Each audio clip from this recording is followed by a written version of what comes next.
Selamat pagi untuk Ibu Clay dan rekan-rekan staf Warung Abnormal. Terima kasih udah meluangkan waktu untuk rapat kita pada pagi hari ini. Rapat kita pada pagi hari ini akan membahas soal evaluasi perkembangan Warung Abnormal saat ini. Sebelum kita memulai rapat pada pagi hari ini, mungkin ada kata-kata pembukaan atau sapaan pembukaan dari Ibu Clay terlebih dahulu. Waktu dan kesempatan kami persilakan. Oke, sebelumnya selamat pagi semuanya. Terima kasih atas kehadirannya hari ini. Sebelumnya juga saya mau minta maaf karena rapat ini harus diadakan secara dadakan dan online. Karena saya ingin tahu perkembangan orang abnormal saat ini sudah seperti apa dan sedang apa. Sekarang saya sedang ada di luar kota, jadi rapat harus diadakan secara online. Boleh dilanjutkan? Baik, terima kasih Bu. Kepada Mas Andrian, waktu Ya, saya persilakan. baik, terima kasih Maria. Berikut adalah profit dari tahun 2016 sampai 2022 kemarin. Kita bisa lihat dari tahun 2016 sampai 2019, penghasilan kita terdapat di 12 miliar.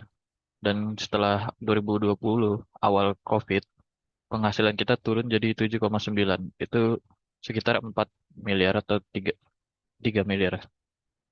Dan setelah itu kita selalu mengalami penurunan. Hingga 2022 kemarin berada di angka 6 miliar. Selanjutnya ini adalah profit dari bulan Januari tahun 2023 kemarin. Kita bisa lihat uh, kas yang kita dapatkan satu bulannya 248 dengan total aset lancar kita 566 juta 500 ribu rupiah. Dan kita bisa lihat ini total liabilitas kita ada 319 juta 800. Dan total liability dan ekualitas kita ada 100 juta 500. Dan bisa kita lihat di sini quick ratio kita berada di 0,83 dan current ratio-nya di 1, sekian.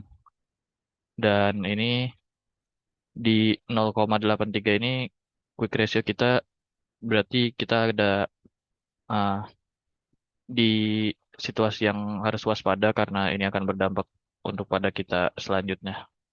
Ya, sekarang sudah selesai dari finance, bisa dilanjutkan ke operating, Mas Marcel. Oke, baik. Terima kasih, Saudara Adrian. Saya akan melanjutkan mengenai paparan yang berkenaan dengan operation system. Operation system yang masih berlaku di warung abnormal, yakni terdapat 4 poin, yakni operasional dengan terkonsentrasi pada pelayanannya. Dengan pelayanan yang baik, maka pelanggan akan puas, sehingga loyalitas pelanggan akan tercipta dan terjaga serta menjadikan unit usaha meningkat. Pada poin kedua, keuangan dengan menggunakan software mesin kasir untuk mempermudah pembukuan dan perencanaan keuangan. Pada poin ketiga, pemasaran abnormal sekarang lebih mouth to mouth melalui akun jaring sosial media. Dan pada poin keempat, SDM di abnormal sudah teruji dengan diadakannya training untuk pegawai baru dan sudah ada SOP untuk masing-masing elemen yang dikontrol langsung oleh supervisor. Dari kejadian berikut, di kasus lapangannya sendiri terjadi 2 masalah, yakni ada servis dan manajemen internal. Servis sendiri, ekspansi abnormal sudah mulai berdinilai terlalu cepat, bahkan langsung hadir di 20 kota. Sementara dari sisi logistik, supply chain, dan employment trainingnya belum tentu siap. Kondisi ini membuat servis dan layanan yang ada di gerai-gerai abnormal menjadi tidak seragam dan mempengaruhi penilaian pelanggannya. Oke. Pada manajemen internal, permasalahannya, pendekatan dinilai terlalu top down, tidak mau mendengarkan masalah yang terjadi di lapangan dan masalah-masalah yang terjadi di franchise-nya tidak mau didengarkan ke atasnya, sehingga informasi-informasi ini tetap berada di bawah. Contohnya itu pada sisi penerapan menu. Untuk evaluasinya sendiri, eh, pada servisnya sendiri, evaluasi yang dapat dilakukan adalah dengan memperlambat ekspansi dan mulai menjaga kualitas cabang-cabang gerai yang ada dari sisi logistik, supply chain, dan employment. Kantor pusat bisa memulai dengan kunjungan pada cabang-cabang gerai untuk menilai kualitas keseluruhan dari cabang-cabang dan menseleksi serta merubah sesuatu yang dirasa belum memenuhi aspek. Pada permasalahan manajemen internal, operasi sistem yang ada tidak sesuai dengan kasus lapangan yang terjadi, dikarenakan saran-saran yang diberikan konsumen tidak sampai pada manajer pengurus, sehingga tidak ada evaluasi yang dapat dilakukan. Untuk saran dari tim kami, akan lebih baik jika diadakannya box penampungan saran-saran dari konsumen di tiap-tiap gerai ke abnormal. yang bisa menjadi dasar evaluasi bagi abnormalnya sendiri dari pertimbangannya itu dari segi menu, kinerja karyawan, maupun tempat. Sekian paparan dari saya mengenai operation system, bisa dilanjutkan oleh Saudara Maria dari Divisi Marketing. Baik, selanjutnya saya akan menjelaskan terkait perkembangan marketing warung abnormal ini sendiri. Saya melakukan melalui data statistik deskriptif konsumen warung abnormal, saya menggunakan 3 variabel atau indikator. Di sini ada harga, atmosfer, dan minat beli konsumen. Dan yang pertama untuk harga sendiri ada keterjangkauan harga. Di sini menurut para konsumen tidak setuju karena harga-harga yang ditawarkan cenderung mahal. Setelah itu ada harga bersaing dengan kompetitor. Konsumen berpendapat bahwa harga tersebut untuk dengan kompetitor-kompetitor yang di atas mungkin cukup bersaing. Selanjutnya ada harga sebanding produk yang ditawarkan. Ini konsumen mengatakan tidak setuju karena ada beberapa menu-menu basic yang harganya terlalu over. Kesimpulannya untuk variabel harga di sini kebanyakan konsumen berpendapat tidak setuju. Setelah itu ada atmosfer, di sini ada eksterior, general, interior, layout toko atau kafe kita, dan interior display. Di sini konsumen memberikan respon yang positif dengan mengatakan setuju terkait dengan bagaimana desain interior yang kita sediakan di warung abnormal kita ini. Selanjutnya ada minat beli konsumen. Di sini ada konsumen membeli berkelanjutan, konsumen membeli setidaknya seminggu sekali, bersedia meningkatkan frekuensi pembelian, bersedia merekomendasikan kepada teman dan keluarga. Di sini feedback yang diberikan oleh konsumen warung abnormal berpendapat bahwa cukup setuju terkait hal ini karena ini kembali lagi kepada harga yang kita sediakan karena konsumen beranggapan bahwa harga yang kita sediakan cukup mahal untuk target-target yang sering masuk dalam konsumen warung abnormal. Selanjutnya untuk Maaf, Mbak Maria, suaranya mungkin agak diperbaiki ya, tidak terdengar. baik,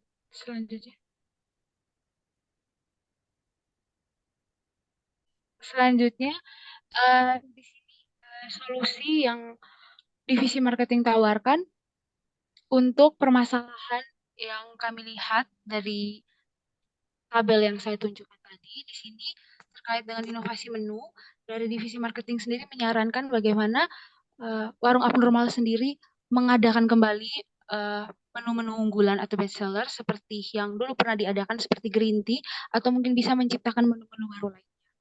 Selain itu juga ada price list yang terjangkau. Melihat dari target konsumen yang terdiri dari para pelajar dan para mahasiswa, di sini kami menyarankan bahwa price list kita harus lebih bisa diturunkan. Terkhususnya untuk produk-produk basic yang tadi saya katakan seperti mungkin Indomie dan lain-lainnya mungkin harganya bisa lebih diturunkan. Selanjutnya untuk social media dan e-commerce, untuk social media sendiri ini kami menyarankan untuk sebagai ladang promosi untuk meningkatkan bagaimana masyarakat mengenal warung abnormal sendiri dan juga untuk menjual value kita kepada masyarakat agar masyarakat lebih mengenal warung abnormal itu seperti apa. Selanjutnya juga ada e-commerce di sini untuk bisa meraih konsumen-konsumen lain yang mungkin tidak berkesempatan datang kepada kepada warung abnormal. Jadi bisa melakukan pemesanan secara online baik itu dari Shopee Food, GrabFood ataupun GoFood ya. Selanjutnya ada target konsumen seperti yang tadi saya bilang. Kita di sini harus bisa lebih selektif karena melihat dari perkembangan kita selama ini konsumen yang datang ke warung abnormal itu lebih banyak terdiri dari para mahasiswa, pelajar, dan untuk keluarga dan pekerja ini rentangnya cukup sedikit. Oleh karena itu bagian pemasaran sendiri kita lebih memfasilitasi kepada bagian target konsumen yaitu mahasiswa, pelajar. Itu yang bisa saya sampaikan terkait perkembangan marketing warung abnormal. Selanjutnya kepada Mbak Marsha untuk advertising.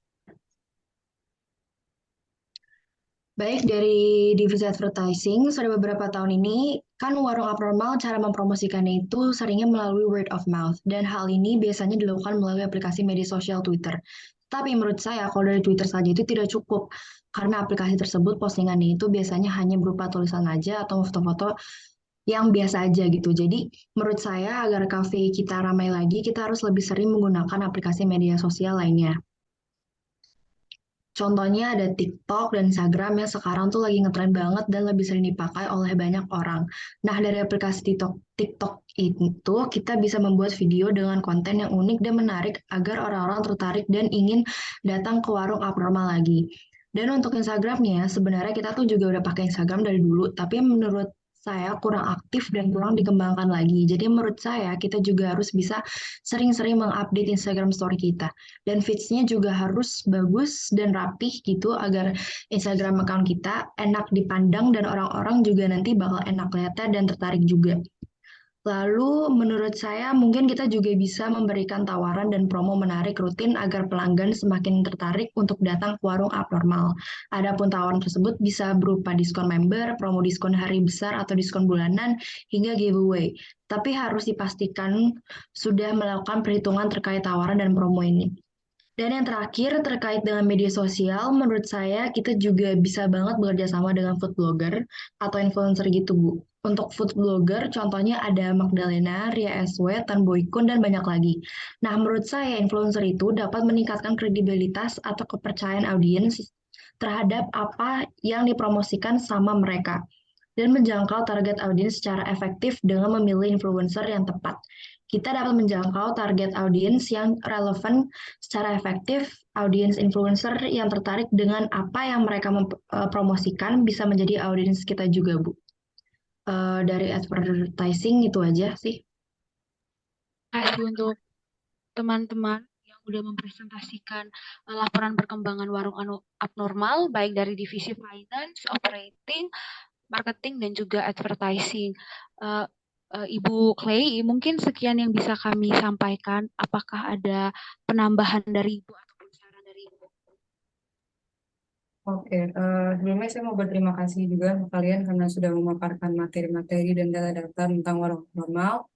Berdasarkan paparan tadi yang saya tangkap adalah bahwa solusi dan saran yang sudah disampaikan seperti adanya inovasi menu baru yang sesuai dengan target konsumen, kemudian memberikan harga yang sesuai dengan produk, terus menyediakan media bagi customer untuk memberikan feedback, serta memperlambat ekspansi, dan juga inisiatif perusahaan untuk meningkatkan social media marketing.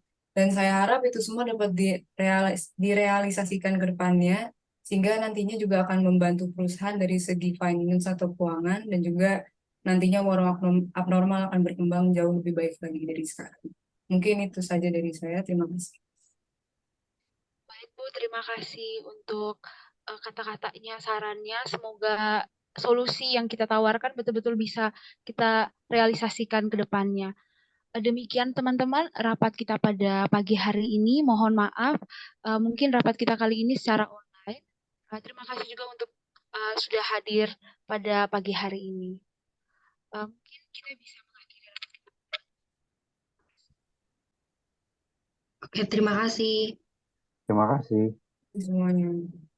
Terima kasih.